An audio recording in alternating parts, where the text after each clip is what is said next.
సృష్టికర్త పనిలో నేను ఒక పాత్రను అనే ఛానల్కి వచ్చేసిన మీ అందరికీ నా హృదయపూర్వకమైన వందనాలండి. సో ఒక మంచి సిరీస్తో క్రైస్తవ లోకంలో ఉంటున్న మనందరికీ నిజంగా దేవునిలో మరింత బలపడడానికి, ఇంకా దేవునితో మన సంబంధాన్ని మరి పెంపొందించుకోవడానికి ఒక మంచి సిరీస్తో ఒక సీక్వెన్స్తో మీ ముందుకు రావాలని నేను ఎంతగానో మరి ఇష్టపడి దాని బ్యాక్గ్రౌండ్లో కొంచెం వర్క్ చేసి మీ ముందుకు ఈ వీడియోస్ తీసుకొస్తున్నాను. సో మీరు ఎంతగానో ఈ వీడియోస్ని మరి మీ ఆత్మీయ ఎదుగుదల కోసం ఉపయోగించుకుంటారని ఆశపడుతున్నాను. సో ఇందులో భాగంగా మనం అనుకుంటాం మనం చాలా కరెక్ట్, ఎదుటోళ్ళే అన్ని తప్పులు చేస్తారు, సో మనం అన్నిట్లోనూ పర్ఫెక్ట్గా ఉన్నాం, దేవుడు లేదు రేపు పొద్దున మనం చనిపోతే రేపు మన మరణం వస్తే ఖచ్చితంగా మనం పరలోకంలో ఉంటామని మనకున్న కొద్దీ మంచితనాన్ని బట్టి, మనకున్న యొక్క ఆత్మీయ గర్వాన్ని బట్టి మనం అనుకుంటూ ఉంటాం.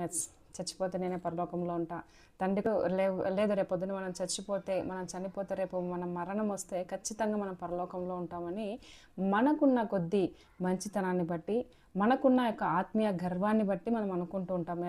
చచ్చిపోతే నేనే పరలోకంలో ఉంటా, తండ్రి కుడిపార్శ్వన అనుకొని నేనే ఉంటా అని ఇలా ఎంతో మరి చాలా చక్కగా మనం కాన్ఫిడెంట్గా ఉంటాం. కానీ దేవుడు నచ్చని విషయాలు, ఆయన మెచ్చని విషయాలు, ఆయన హృదయానికి నొచ్చుకున్న ఎన్నో విషయాలు స్టిల్ ఇంకా మన జీవితంలో ఉన్నాయి.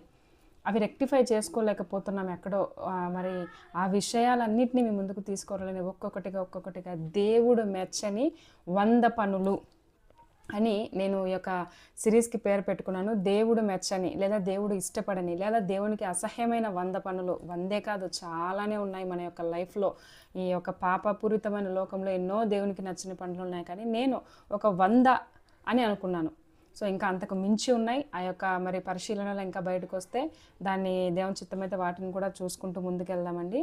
సో మరి దేవుడు మెచ్చని ఆ యొక్క 100 పనుల్లో, దేవుడు ఇష్టపడని, దేవుడు మెచ్చని ఆ యొక్క 100 పనుల్లో ఒకటి మనం ఇవాళ చూసుకుందాం, ఓకేనా? సో వీడియో మీ అందరికీ అర్థమైంది అనుకుంటున్నాను నేను ఏం చెప్పాలనుకుంటున్నానో.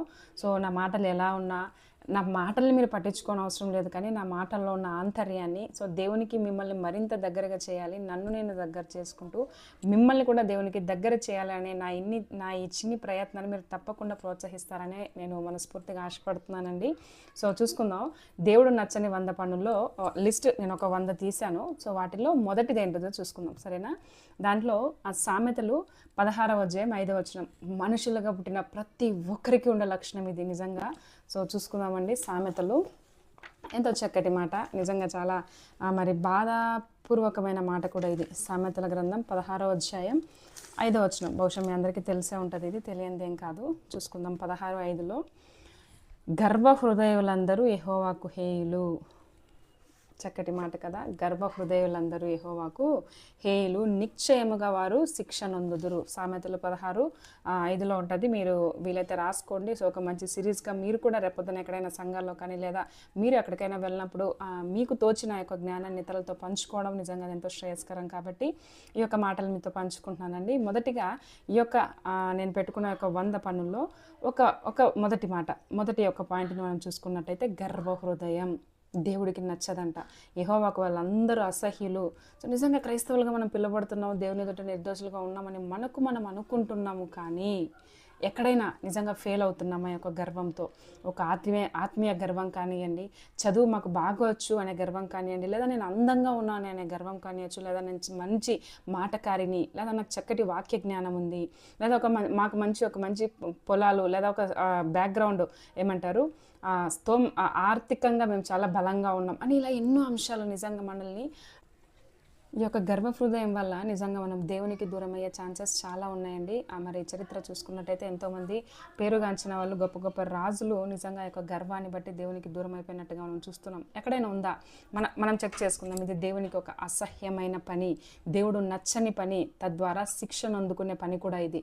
సో ఈ యొక్క గర్వం మనలో ఉందేమో ఒకసారి ఆలోచించుకుందాం. ఈ మాటలు వింటున్నప్పుడు నీ మదిలో ఏ విషయంలో నువ్వు గర్విస్తున్నావని నీకు థాట్ వస్తుందో, సో ఈ క్షణమే దేవా అవును పలానా విషయంలో నేను గర్విస్తున్నాను, ఏది నీకు నచ్చదు.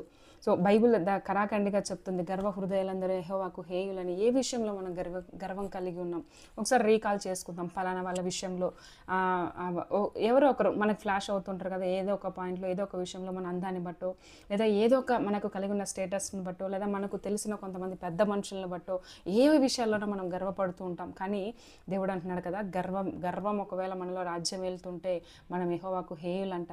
నిజంగా అండి, ఈ లోకంలో మనుషులకి మనం హేయంగా అయిపోతే, ఐ మీన్ మనుషులకి మనం నచ్చకపోతే పెద్ద నష్టం లేదు. కానీ దేవుడికి నచ్చని బ్రతుకు కానీ మనలో ఉందంటే అది ఎక్కడికి దారితీస్తుంది అనేది మనందరికీ తెలుసు. సో సరాసరిగా మనల్ని నరకానికి, నిత్య నరకానికి, అగ్ని ఆరదు, పురుగు చావదు అనే నరకానికి మనల్ని తీసుకెళ్తుంది. కాబట్టి ఎంతో జాగ్రత్తగా, భయభక్తులతో ఈ దైనందిక జీవితాల్లో మనం మరణాంతరం దేవునికి నచ్చని పనులు మనలో ఏవేవి ఉన్నాయో ఒక్కొక్కటిగా తీసేసుకుంటూ, అది ఒక్క రోజులో మరి వచ్చేసేది కాదు.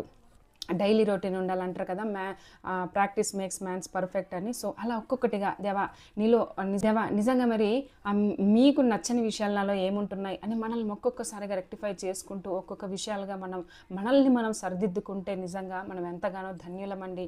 సో ఈ మాటలు నా మేలు కొరకే కాదు, మీ మేలు కొరకు కూడా ఉపయోగపడాలని ఎంతగానో మరి నేను ఆశించి మాటలు మీ ముందుకు తీసుకొస్తున్నాను. ఈ మాటలు నా మదికి తట్టినప్పుడు, దేవుడు నచ్చని విషయాలు అంటూ ఒక సిరీస్గా అనుకుంటున్నప్పుడు, సో ఇది నా వరకే తెలుసుకొని నేను ఎందుకు ఉండాలి, మనకు ఒక చక్కటి ప్లాట్ఫామ్ ఉంది. సో ఎంతోమంది దాన్ని నాశనానికి వాడుకుంటున్నారు, బట్ మనమైతే దాన్ని నలుగురికి మంచి చేయడానికి వాడుకుందాం అన్నట్టుగా సో ఈ మాటలు మీతో పంచుకోవడం జరిగింది. సో మొదటి పాయింట్గా నేను దేవుడు మెచ్చని ఒక 100 పనులు నేను ఏవైతే తీసుకున్నానో వాటిల్లో మొదటి పాయింట్గా మీ ముందుకు తీసుకొస్తున్నాను. గర్వం అనేది మనల్ని ఎక్కడైనా, ఏ విషయంలోనైనా, ఏ కోణంలోనైనా ఎక్కడైనా రాజ్యం వెళుతుందేమో, ఆ గర్వాన్ని బట్టే నిజంగా మరి ఒక ఉన్నతమైన స్థితిలో ఉన్నటువంటి దేవదూత ఈ భూలోకానికి త్రొక్కివేయబడిందని మనందరికీ తెలుసు. సో గర్వం మనల్ని పతనానికి తీస్తుంది, నాశనానికి ముందు గర్వం నడుస్తుంది. మన జీవితాల్లో నాశనం కాకూడదన్న, మన కుటుంబాలు ఉన్నతంగా ఉండాలి, మరి మన కుటుంబాలు దేవునికి దగ్గరగా ఉండాలి, మనం దగ్గరగా ఉండాలి అన్న ఎవ్వరిలో కూడా గర్వం అనేది ఉండకూడదు. అది యెహోవాకు హేయం, నచ్చదు. డైరెక్ట్గా చెప్తున్నాడు, యెహోవాకు హేయం. సో మనకిష్టమైన మనుషులకి ఏదైనా నచ్చని పని మనం చేయాలంటే ఎంతో ఆశిస్తాం. ఎందుకు? వాళ్ళంటే మనకి ఇష్టం ఉంది కాబట్టి వాళ్ళకి నచ్చని పని మనం చేయం. సాక్షాత్తు దేవుడండి, సృష్టిని కలుగజేసిన ఆయనకు నచ్చదు ఈ పని అన్నప్పుడు మనం దాన్ని ఎంత త్వరగా వదిలిపెట్టేస్తే అంత మేలు కదా. సో మీ యొక్క ఆత్మీయ మేలు కొరకు ఈ మాట ఉపయోగపడిందని నేను ఎంతగానో ఆశిస్తున్నాను. సో గడిచిన జీవితాల్లో లేదా గడిచిన రోజుల్లో మనం ఏ విషయంలో గర్వపడ్డామో మనకు తెలీదు. ఈ క్షణాన ఈ మాటలు వింటున్నా ఇప్పుడు, అవునయ్యా నాలో పలానా విషయంలో నేను గర్వంగా ప్రవర్తించా, పలానా వ్యక్తి విషయంలో గర్వంగా ఉన్నాను, పలానా పని విషయంలో ఇది నాకే తెలుసు, నాకు తప్ప ఎవరికీ తెలియదు అనే ఒక కోణంలో గర్వపడ్డాను, నన్ను క్షమించండి. ఒక ఆత్మీయ గర్వం కూడా మనలోకి రాకూడదండి. ఎంత ఎదుగుతామో అంత ఒదిగి ఉండాలి.